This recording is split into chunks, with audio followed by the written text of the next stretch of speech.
마태복음 26장 17절부터 30절까지의 말씀을 본문으로 떡과 잔을 기다리며 라는 제목으로 말씀을 나누려고 합니다. 오늘 여기 나와 있는 우리들이 떡과 잔을 기다리고 있습니다. 설교가 빨리 끝나길 여러분들 기다리실 거예요. 그래야지 떡과 잔을, 예수 그리스도의 살과 예수 그리스도의 피를 먹고 마셔요. 여러분들 그러시죠? 아멘. 예, 찬양대가 아멘 했어요. 찬양대가 아멘 했어요. 떡과 잔을 우리가 기다립니다. 대강절은 기다리는 기간입니다. 그래서 오늘 12월 첫 주 이 주일은 그냥 기다림 그리고 떡과 잔 이 이야기를 할 수밖에 없습니다. 오늘 우리가 읽은 말씀 중에요, 우리가 가장 자주 들었던 성경 말씀이 오늘 본문 안에 있습니다. 26절부터 28절까지의 말씀이죠. 저희가 먹을 때 떡을 가지사, 예수께서 떡을 가지사 축복하시고 떼어 제자들에게 주시며 가라사대 받아 먹으라, 이것이 내 몸이니라 하시고, 또 잔을 가지사 살해하시고 저희에게 주시며 가라사대 너희가 다 이것을 마시라, 이것은 죄 사함을 얻게 하려고 많은 사람을 위하여 흘리는 바 나의 피 곧 언약의 피니라. 이 말씀은 성경에 있는 모든 말씀들 중에, 성경이 꽤 두꺼운 책입니다. 아마 믿음의 사람들이 가장 많이 함께 읽고 함께 듣는 말씀일 겁니다. 물론 시편 23편, 요한 3서 2절 이런 식으로 우리가 좋아하는, 많은 성도들이 사랑하는 말씀들이 있어요. 기도할 때마다 그 말씀들을 우리가 하나님 앞에 고하고, 또 우리의 마음이 흔들릴 때마다 믿음으로 그 말씀들을 고백하죠. 하지만 모든 성도들이 함께 모여서 하나님의 말씀을 읽고 듣고 할 때, 오늘 본문에 있는 이 떡과 이 잔에 관하여 성찬을 제정하신 이 말씀보다 더 자주 듣는 말씀은 없습니다. 적어도 우리 교회는 한 달에 한 번, 또 성찬을 자주 하는 교회는 성찬을 할 때마다 이 말씀을 듣고 이 말씀을 읽죠. 어쩌면 너무 흔하기 때문에 이 말씀의 의미를 잃어버릴지 모르지만, 사실은 이렇게 매번마다 읽고 매번마다 함께 듣는 것은 이 말씀이 우리가 갖고 있는 신앙에서 가장 귀중하고 소중한 말씀이기 때문입니다. 이 말씀이 가장 아름다운 말씀입니다. 왜냐하면 생명을 내어주시는 예수 그리스도의 희생, 거기에 관하여 말하고 있고요, 우리에게 생명을 주시려는 하나님의 놀라우신 사랑에 관한 말씀이기 때문입니다. 내 몸을 내어준다는 말씀이요, 내가 너희를 위해서 모든 피를 다 쏟아내겠다는 말씀이고요, 그 희생과 그 사랑이 헛된 것이 아니라 너희에게 생명을, 그리고 자유와 그리고 용서와 하나님의 자녀가 되는 그 복된 삶을 주신다는 소망의 말씀입니다. 믿음이, 그리고 소망이, 사랑이 가득 담겨 있는, 어쩌면 모든 복음의 진수, 가장 아름답고 따뜻하고 소중하고 밝은 말씀이 우리가 오늘 읽은 이 본문 가운데 있는 성찬의 제정, 바로 이것에 관한 말씀입니다. 이 따뜻하고 밝은 말씀은요, 오늘 본문 마태복음도 그렇고 나머지 것들을 보면 어두움 가운데 주어집니다. 예수님께서 이 아름다운 말씀을 아주 날씨 좋은 갈릴리 바닷가 그 언덕 위에서 하신 게 아닙니다. 사람들 마음이 따끈따끈하고요, 사람들 마음에 기쁨이 가득하고요, 세상에 온갖 찬송으로 가득할 때 이 아름다운 말씀을 주신 건 아닙니다. 안타깝게도, 아니면 또 놀랍게도, 그리고 분명하게 이 말씀은 예수님이 죽기 바로 전에 주셨던 말씀이에요. 뿐만 아니라 이 사건이 일어난 곳 앞뒤를 보면요, 거기에도 어려운 일들이 있습니다. 제자들의 참된 고백, 아니면 기적의 역사, 그 뒤에 제정된 것이 아닙니다. 이 말씀의 앞에는요, 가룟 유다가 행할 배신에 관한 이야기, 그리고 이 말씀 바로 뒤에는 베드로라는 제자가 이제 그 선생님을 배신하는 배신의 이야기가 있습니다. 예수님 부인하는 이야기예요. 배신하는 이야기예요. 예수님의 인생의 마지막 어두운 시절이기도 하고요, 그리고 이 6월절 만찬, 이 성찬을 제정하는 앞뒤의 이야기는 차갑고 어두운 이야기입니다. 배신과 부인이라는 이야기, 그 어두운 배경에서 이 가장 따뜻하고 밝고 소중한 말씀, 이 말씀이 주어져요. 사랑과 희생으로 우리를 살리신다는 말씀입니다. 이 약속의 말씀이 어떻게 들려지는지 우리가 다시 한번 듣기를 바랍니다. 이 말씀은 어두운 배경 가운데서 들려질 수밖에 없어요. 어쩌면 대강절, 1년 가운데 가장 어두운 이 시절이 이 말씀을 분명히 들어야 되는 시절이고, 말세 점점 어두워져 간다는 세상에서 그렇다면 지금이 가장 어려운 시절이고 어두운 시절이겠죠. 여전히 우리가 바로 그 어두운 시절에 살고 있기 때문에 다시 한번 이 따뜻하고 밝고 아름다운 말씀을 우리는 들어야만 합니다. 뭐 88이라는 이야기가 들려요.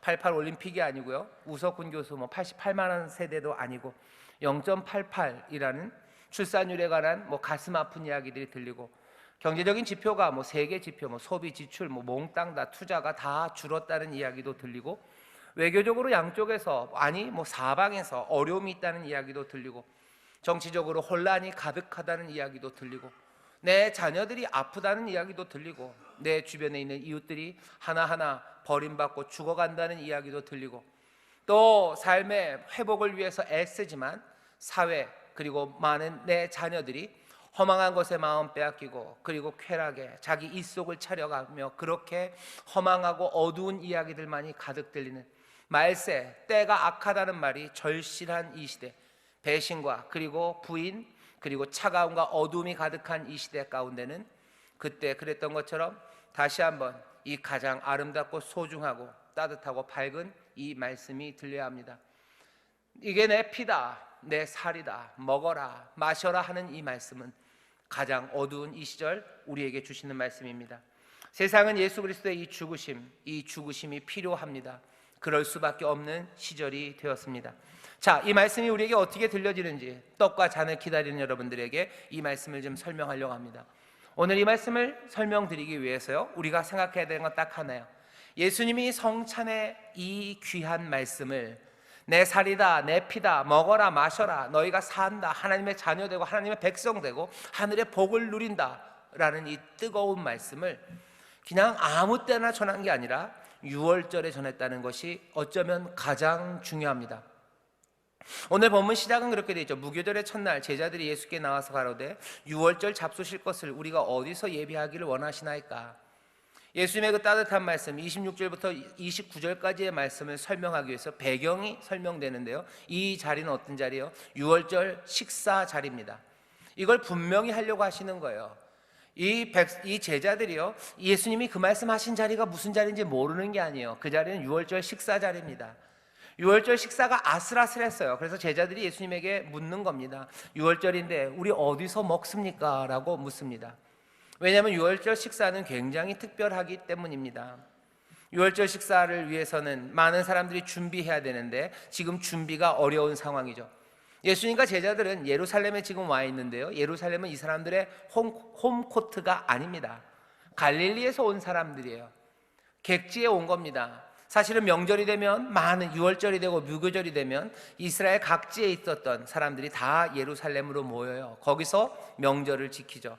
거기서 즐겁게 하나님의 구원을 노래합니다. 그러니 당시 그 시대를 지배하고 있던 로마에게 있어서 6월절 무교절이라는 이 시간은 굉장히 위험한 시간이에요. 폭동의 시기죠. 사람들이 한 곳에 모인다는 건 굉장히 위험합니다. 그러니 흩어놔야 돼요. 모일 때는 이유가 있어야 되죠. 우리나라에도 집회와 시위에 관한 법률이 있어요. 사람들은 그냥 마음대로 모일 수 없었어요.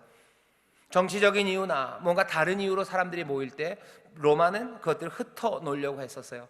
하지만 명절인데 모인다고 그러는데 뭐라고 할 말이 없죠. 그러니 무교절 6월절 이때는 굉장히 조심해야 되는, 로마에게 있어서는 조심해야 되는 그런 시기입니다. 현상 유지를 원하는 유대 지도자들에게도 굉장히 위험한 시기예요. 그리고 게다가 그 당시에는 나사렛에서 온 예언자 하나, 예수라는 예언자가 저 북쪽에서부터 사람들을 이끌고 소문과 함께 바람처럼 예루살렘으로 들어와 있었죠. 예수님이 들어올 때 온 예루살렘에 있는 사람들이 종려나무 가지를 들고 환영했었던 것들을 로마와 유대인들은 기억합니다. 죽이기로 작정을 했어요. 그 소문은 퍼져갑니다. 현상금 걸려 있어요. 예수를 잡아오라는 거죠. 죽이겠다고 공공연히 얘기하고 다닙니다.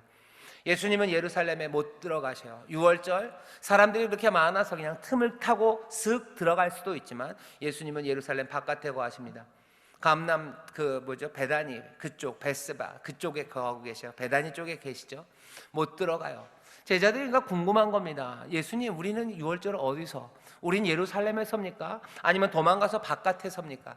게다가 6월절이 되면 양을 먹어야 되는데요, 그 양을 아무렇게나 먹는 건 아닙니다. 예루살렘 성전에서 잡은 양을 먹어야 되는데 가서 누가 들어가서 그 양 사와야 됩니까? 도대체 이번 6월절은 우리 어떻게 지내는 겁니까? 궁금한 거예요. 여기가 아니었으면, 갈릴리였으면 그냥 알아서들 했을 겁니다. 자기들 홈코트니까. 하지만 예루살렘 다릅니다. 여기는 자리도 변변치 않아요. 그리고 잡으려는 사람들이 있어요. 하지만 유월절은 먹어야 된다는 거죠. 유월절 식사 어떻게 합니까? 예수님도 에이 그딴 거 치워버려라 아니에요. 그래 유월절 식사 하자 얘기하셔요. 하자 하는데도 그냥도 아닙니다. 좀 특별하게 하자. 제자들은 어렴풋이, 하지만 예수님은 분명히 아시죠. 이 식사가 마지막 유월절 식사일 것을 예수님 아셔요. 그러니 준비하라고 하십니다. 미리 예수님이 뭔가를 준비해 놓으신 것 같아요. 그리고서는 제자들은 정말로 예수님이 시키신 대로 유월절을 예비합니다. 쓴 나무를 구해오고요, 누룩이 들어가지 않는 빵을 구해오고, 또 성전에서 잡은 양고기 가져와서 굽기 시작하고, 그리고 그 저녁에 함께 마실 포도주를 준비해요. 아마 하루 종일 그것들 준비하느라고 바빴을 겁니다. 모든 제자들은 알아요. 오늘 저녁 이 자리는 유월절의 저녁이에요. 유월절의 만찬입니다. 예수님의 말씀, 우리가 알고 있는 그 성찬의 이야기가 아무 맥락 없이 그냥 지나가다 가장 날씨 좋은 날에 그냥, 아니면 마음이 뜨거워서 주신 말씀이 아니에요. 유월절 그 자리에서 주신 말씀임이 분명합니다. 유월절 만찬은요, 먹는 방식이 있어요. 왜? 이건 명절이기 때문에 그렇습니다.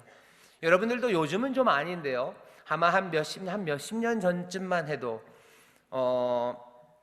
유교적인 제사의 규칙들을 잘 지키는 집안들이 있습니다.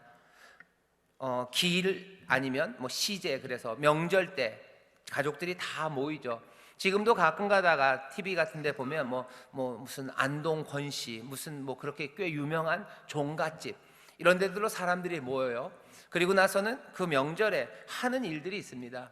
하는 말들이 정해져 있어요. 그리고 음식을 차리는 것뿐만 아니라요, 음식을 먹는 순서도 정해져 있어요. 뭐 하나 하고 뭐 한 잔 마셔야 되고 뭐 하고 뭐 해야 돼요. 그것들이 딱 정해져 있습니다.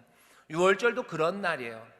온 이스라엘이 다 정해진 규칙에 따라서 하나님의 구원의 역사와 그리고 자기들에게 주신 은혜, 그것들을 기억하는 날이 유월절 만찬입니다.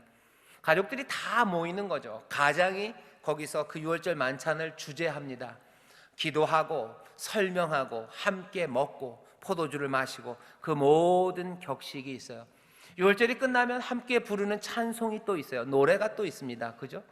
설날에 부르는 노래와 추석에 부르는 노래가 달라요. 그 계절마다, 명절마다 부르는 노래가 있는 것처럼 유월절에 부르는 노래가 있습니다. 그 틀이 지금 있어요. 예수님의 제자들은 기대하죠. 왜? 어렸을 때부터 유월절 만찬이 되면, 유월절 저녁이 되면 아버지가 하던 거 봤어요. 할아버지가 하던 거 봤어요. 이제 선생님이신, 그리고 주님이신 예수님께서 유월절의 주인으로, 거기에서 가장처럼 이제 유월절의 만찬을 진행하실 거예요. 진행하시면서 자기들에게 설명하실 것 3개를 기억합니다. 이렇게 하실 거예요 라고 기대해요. 뭡니까? 구원하신 하나님에 대해서 얘기하실 거예요. 왜? 유월절은 이스라엘 백성들이 애굽에서 하나님의 은혜와 능력 가운데 자유함으로 탈출한 날이에요. 이 탈출은, 이 자유함은 이 사람들이 돈을 내고 산 것도 아닙니다. 자기들의 능력으로 얻은 것도 아닙니다. 하나님의 은혜로 이 일을 이루셨고, 하나님께서 긍휼히 여기시고 불쌍히 여기심으로 이 일을 이루셨고, 하나님께서 자기 조상들에게 하셨던 그 약속을 성실하게 지키심으로 구원하셨어요. 유월절 저녁에는 그러니 모든 이스라엘 사람들이요, 한 가지 주제, 거기에 집중합니다. 하나님의 구원이에요. 하나님이 구원하시는 날이에요. 하나님의 구원하심의 놀라우신 은혜와 그 공의로우심과 신실하심을 기억합니다. 그러면서 찬송해요. 그러면서 포도주를 마시고 하나님 앞에 영광을 올려드려요. 유월절이 되면 이 사람들은 또 뭘 기억할 거라고 기대합니까? 어린 양의 피에 관해서 이야기할 거라고 기대합니다. 어린 양의 피를 기억할 거예요. 애굽에서 이 사람들이 나올 때 그냥 나온 건 아닙니다. 하나님의 은혜로 나오게 하실 때 하나님의 진노가 함께 하셨어요. 애굽에 있는 모든 집안, 그리고 짐승들까지라도 첫 번째 새끼, 첫 번째 자식은 하나님의 진노 가운데 다 죽게 되었습니다. 하지만 이스라엘만은 그 진노를 피해요. 방법은 하나, 어린 양을 잡아서 그 피로 그 집의 문설주에 바르는 거예요. 이스라엘은 기억하는 거죠. 다른 거 아니에요. 어린 양의 피 덕분에 하나님의 진노에서 우리가 살아났어요. 하나님의 진노에서 살아난 이유는 하나밖에 없어요. 어린 양이 우리 대신 죽었기 때문입니다. 어린 양이 소리치며 죽었어요. 그것 때문에 그 다음날 아침 우리는 소리치며 울지 않아요. 우리의 울음을 대신 운 겁니다. 우리의 죽음을 대신한 겁니다. 그 어린 양의 피 그 피를 기억합니다. 그것이 유월절 만찬 그 시간에 모든 유대인들이 당연히 그리고 예수님의 제자들이 기대했던 일이에요. 그 다음은 뭐냐면요, 유월절 만찬은 하나님의 구원하시는 하나님을 기억하고 어린 양의 피를 기억합니다. 그리고 또 뭐요? 소망을 하나씩 하나씩 일깨우는 시간이에요. 하나님의 행하신 놀라운 구원에 대해서 감사하고요, 이제 또 구원하실 일에 대해서 소망을 갖습니다. 다시 한번 찾아오시기를 기대하는 거예요.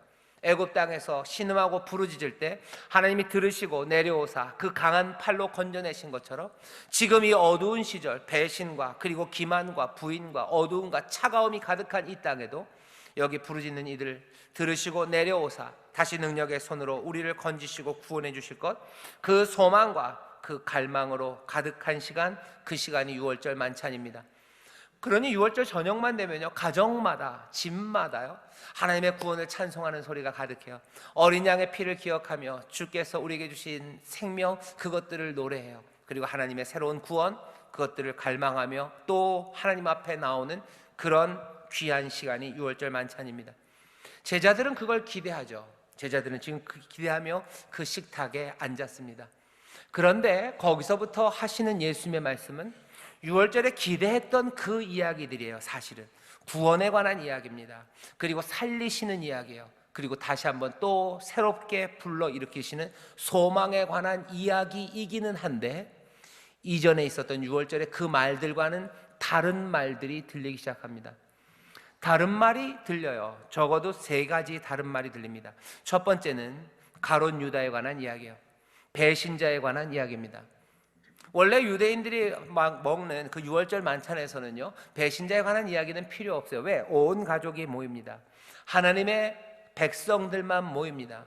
믿지 않는 사람들은 올 필요 없어요. 아니, 부를 필요도 없습니다. 여기에는 하나님의 은혜 안에서 참여하는 거예요. 그런데 오늘 여기 이 유월절 저녁 자리에 누가 들어와 있어요? 가룟 유다, 예수님을 팔 사람이 들어와 있습니다.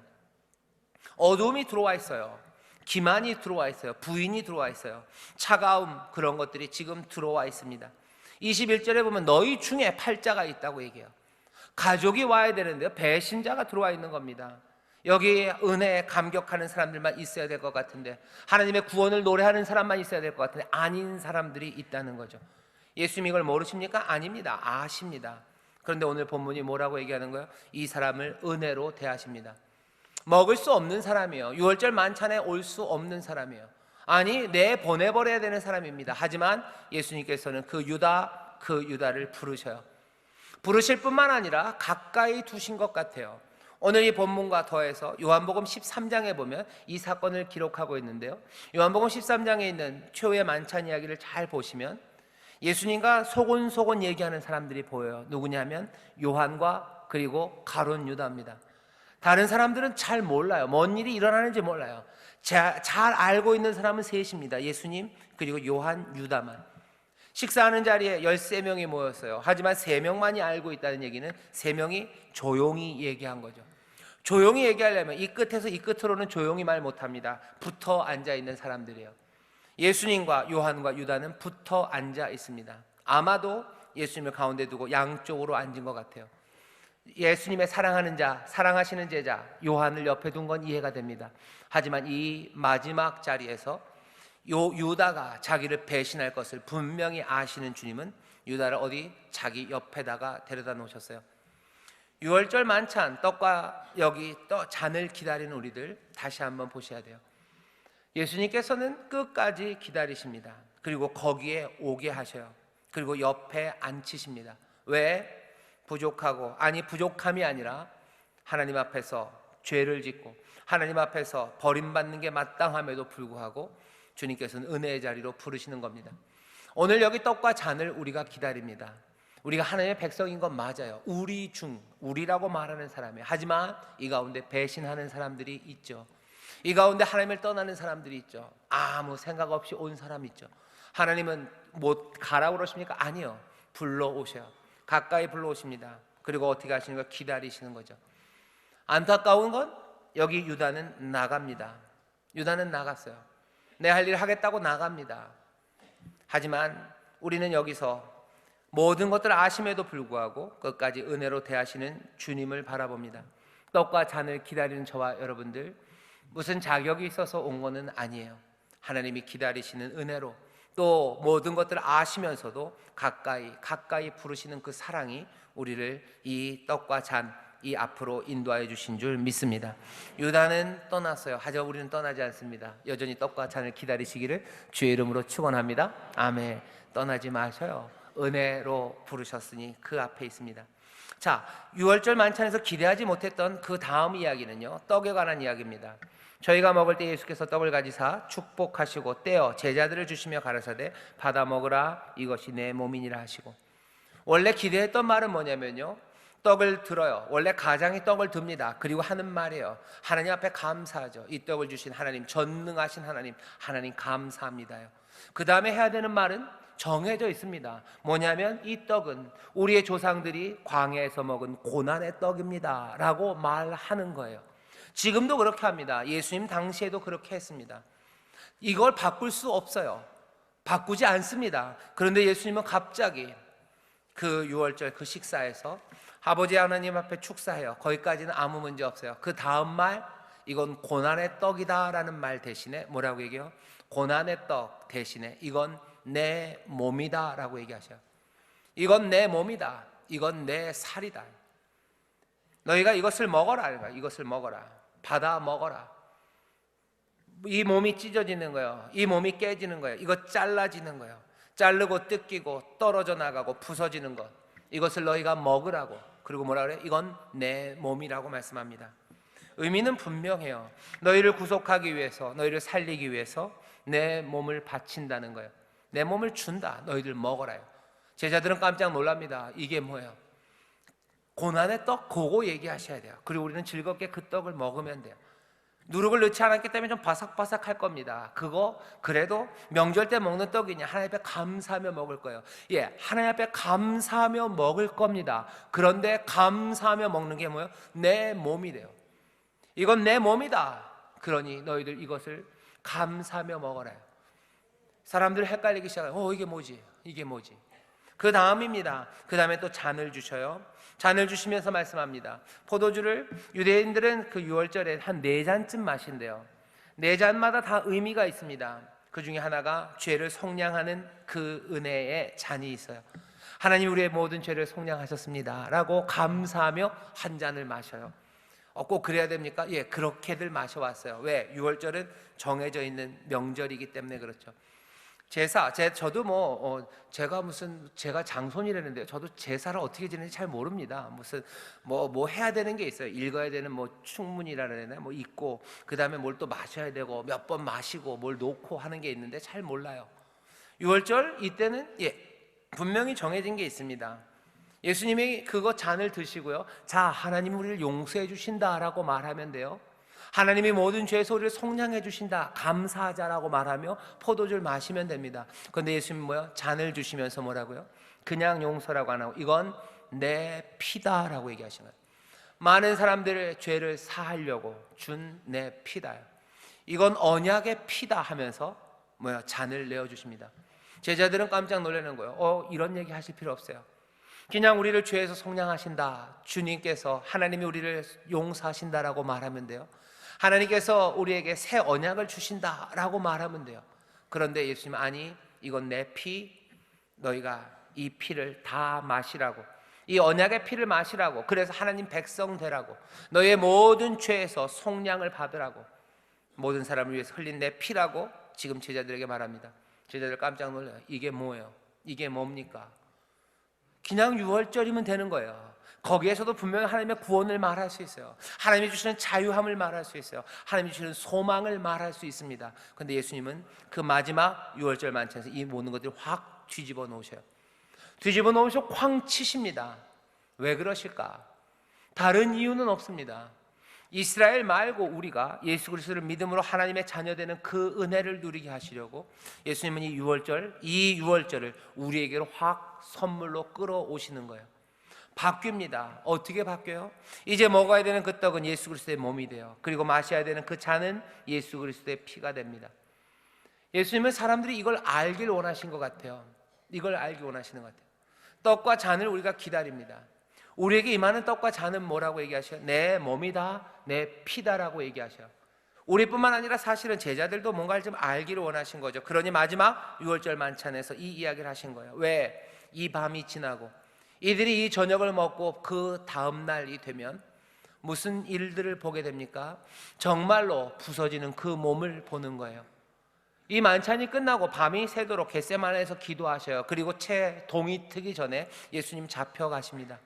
재판 같지도 않은 재판을 받으시고 그 무고하게 채찍에 맞으시고 끌려가시고 십자가에 못 박혀 돌아가시는 그 일이 바로 채 24시간이 지나지 않아서 일어날 거예요.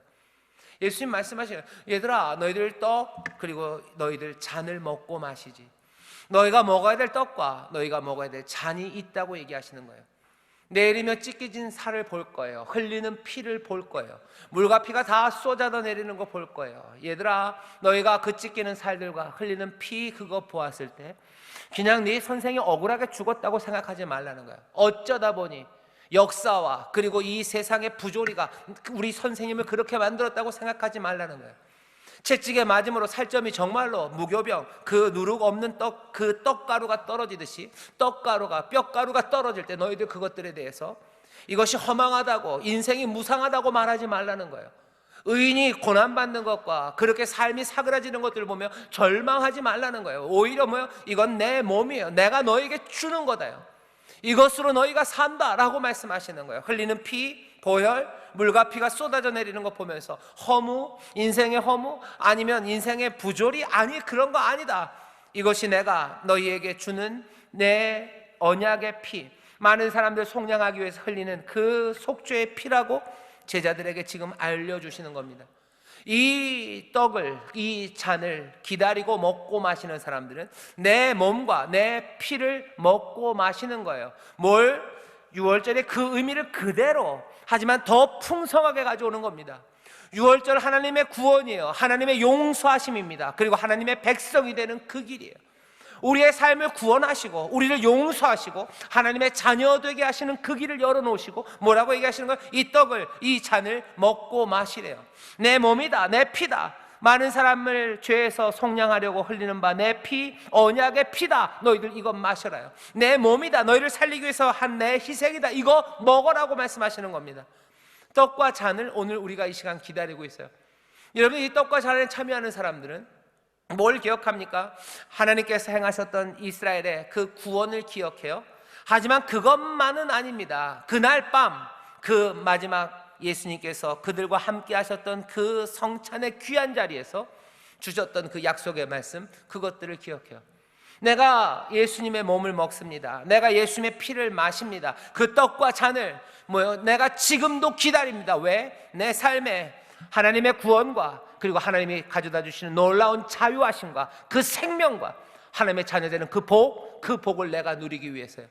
이건 허망합니까? 아니요, 허망하지 않습니다. 약속하신 그대로 그 살은 찢기셨고 그 보혈은 흘려지셨어요.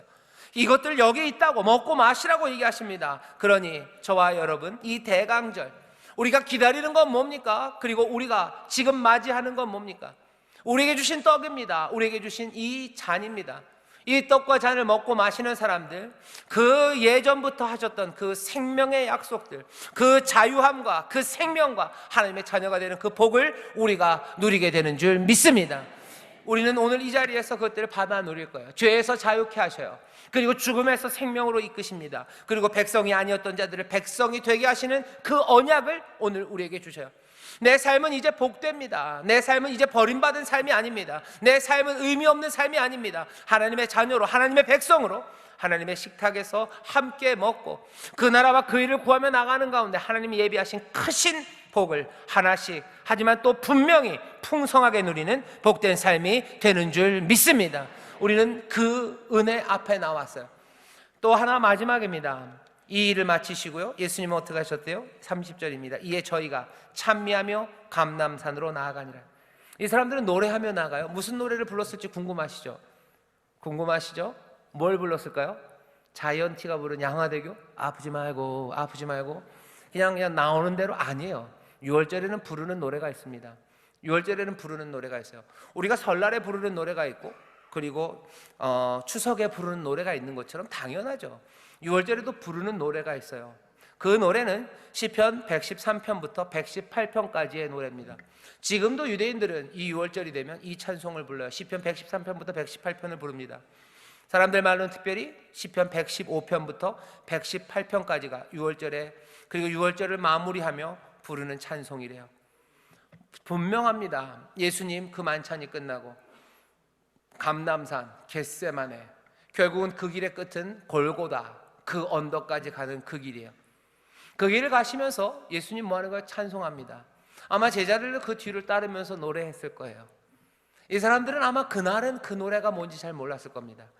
이 사람들은 그날 그 떡과 잔이 뭔지 잘 몰랐어요. 하지만 그 다음 날 예수님의 몸이 찢기고 피가 흘리는 것들을 보면서 이 사람들은 그 찬송, 유월절의 그 노래가 어떤 의미인지 더 절절하게 알았을 겁니다.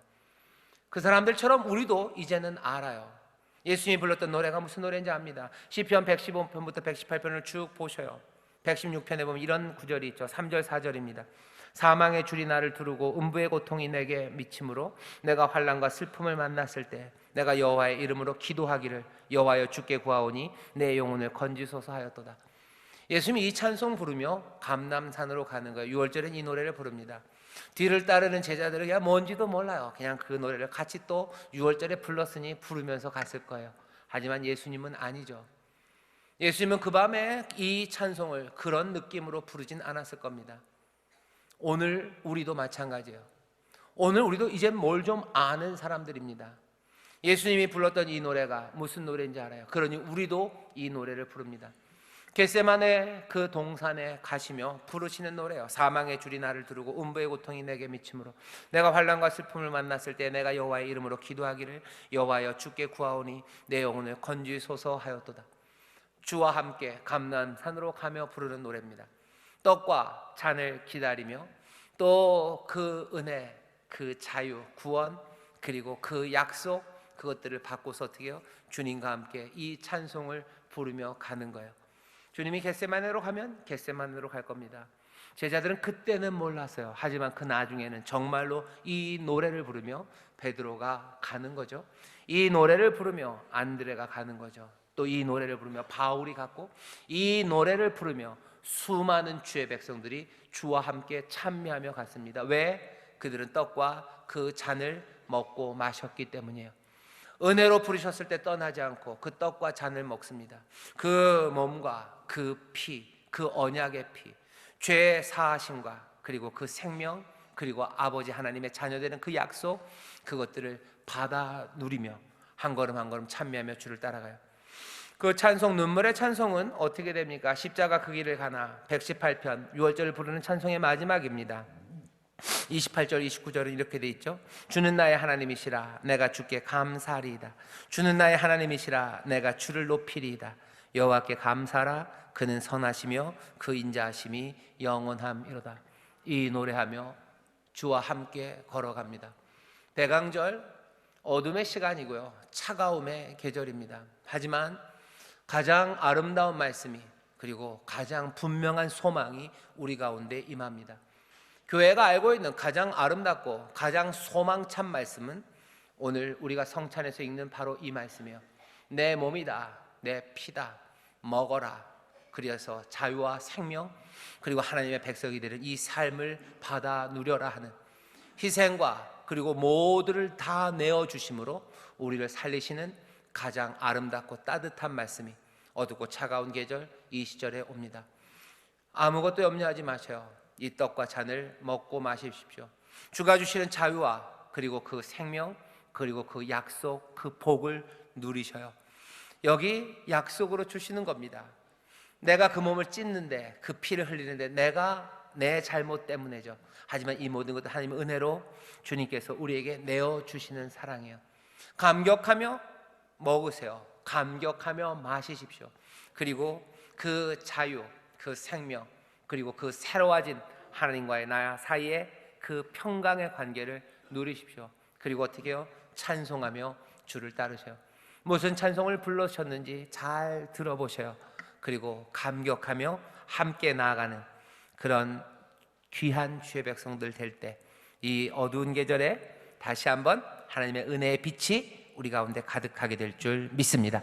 기도하겠습니다. 하나님 아버지 감사합니다. 떡과 잔을 기다리며 우리가 여기 있사오니 오늘 이 성찬에 참여하는 모든 이들 정말로 주의 몸, 주의 피를 먹고 마시며 한 사람도 남김없이 하나님의 자녀의 복을, 아버지 하나님 주시는 놀라운 용서의 복을, 또 주가 주시는 생명을 받아 누리게 하여 주옵소서. 아버지 하나님, 그리하여 주를 찬송하며 주를 따르기를 원하오니 성령님 이 귀한 성찬의 은혜 역사하여 주옵소서. 감사드리며 예수님 이름으로 축복하며 기도하옵나이다. 아멘.